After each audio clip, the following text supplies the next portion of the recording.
Julie, what advice do you have for parents of teens with bipolar?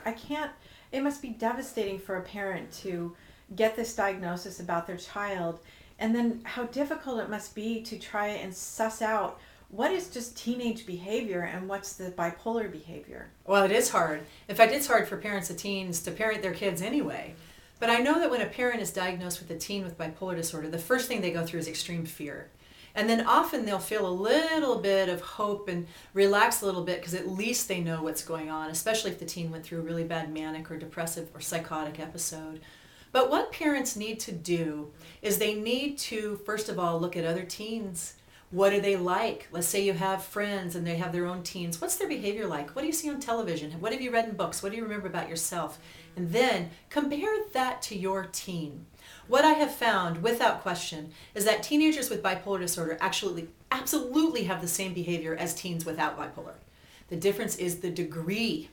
So for example, a teen without bipolar will say, "I hate you, Mom, I hate you," and run into their room and slam the door. And then a couple hours later, they look a little sheepish, and they come out and they're like, "Mom, Dad, I'm sorry," etc. Or they're sort of sulky.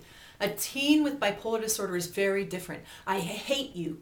I'm going to hurt myself. You're going to be sorry. I'm leaving. I'm running away. No one understands me." Really big difference. And then they don't just bounce back after a couple hours. There's an example. Another example is that teens without bipolar disorder experiment.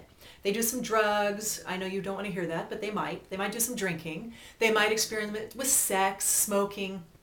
A teen with bipolar disorder, especially if they're manic, will aggressively pursue these activities. And it can be so shocking for you because your beautiful, lovely son or daughter can all of a sudden become a different person, such as having sex with a stranger. But that is a fact of bipolar disorder. So as you can see, if you understand what a teen without bipolar disorder does, you'll be able to compare it and go, "Oh, that was bipolar disorder. I need to get help for my teen." So that's my first line of advice. Once you know that, you move it into a comprehensive plan like the Health Guard's treatment system for bipolar disorder, and then you work as a family to get the child and yourself stable.